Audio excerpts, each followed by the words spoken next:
So গতকালকে একটা news দেখে আসলে খুবই খারাপ লেগেছে। সেটা হচ্ছে যে সানবিজ বাই তনির নারী উদ্যোক্তা, তার হাসব্যান্ড মারা গিয়েছেন।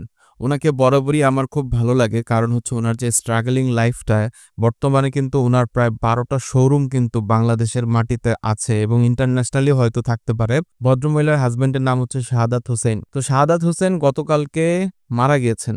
সেটা আমরা তার ফেসবুক পেজে যদি যাই, আমরা ফেসবুক পেজে যদি আমরা ঢুকি, সানবিজ বাই তনির ফেসবুক পেজ থেকে একটা স্ট্যাটাস দেওয়া হয়েছে। আমি রুবায়েত যে তনিটা আছে যে ফেসবুক আইডিটা, সেটা আমি খুঁজে পাচ্ছি না।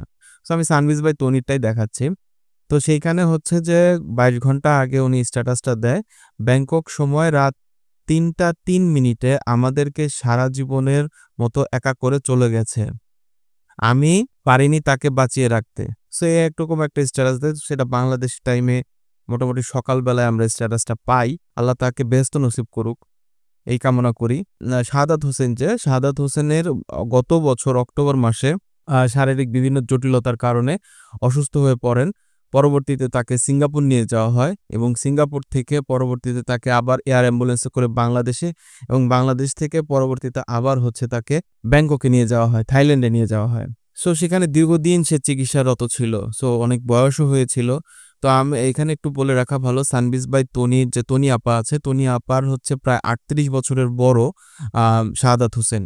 তিনি একজন সফল ব্যবসায়ী এবং সফল ব্যবসায়ীর পাশাপাশি হচ্ছে তিনি একজন হাসব্যান্ড, তিনি একজন বাবা। সো তনি আপার যে হঠাৎ করে আসলে এই ধরনের একটা ধাক্কা খাবে, সেটা তনি আপা হয়তো আগে থেকেই বুঝতে পেরেছিল।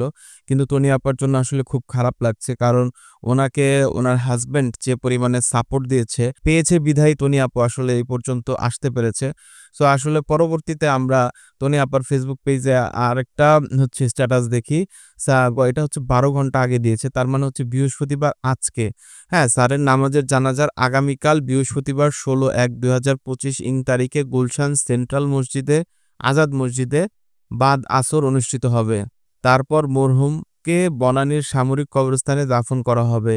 মরহুমের নামাজে জানাজারে শরীক হয়ে তার রুহের মাগফিরাত কামনা করার জন্য বিশেষভাবে অনুরোধ করা হলো। এটা হচ্ছে তার ফেসবুক পেজ থেকে ১২ ঘন্টা আগে স্ট্যাটাস দিয়েছে। তার মানে হচ্ছে আজকে বৃহস্পতিবার ১৬ তারিখ, এই দিনের বাদ আসর হচ্ছে তার জানাজার নামাজ অনুষ্ঠিত হবে। সো তোমরা যারা যেতে চাও তারা কিন্তু যেতে পারো। আর আমি তনি আপুকে বলব, তনি আপু আসলে আ আমি আসলে সান্ত্বনা দেওয়ার কোনো ভাষা খুঁজে পাচ্ছি না। সো তুমি তোমার জায়গা থেকে অনেক স্টেবল থাকার চেষ্টা করো। আম প্রতিটা মানুষেরই আসলে চলে যেতে হবে। সো শাহাদাত ভাই এবং তনি আপার যে একটা বয়সের ব্যবধান আছে, সেই বয়সের ব্যবধানের কারণে কিন্তু তারা কিন্তু অনেক সময় ট্রলের শিকার হয়েছে। ফেসবুকে অনেক সমালোচনার শিকার হয়েছে।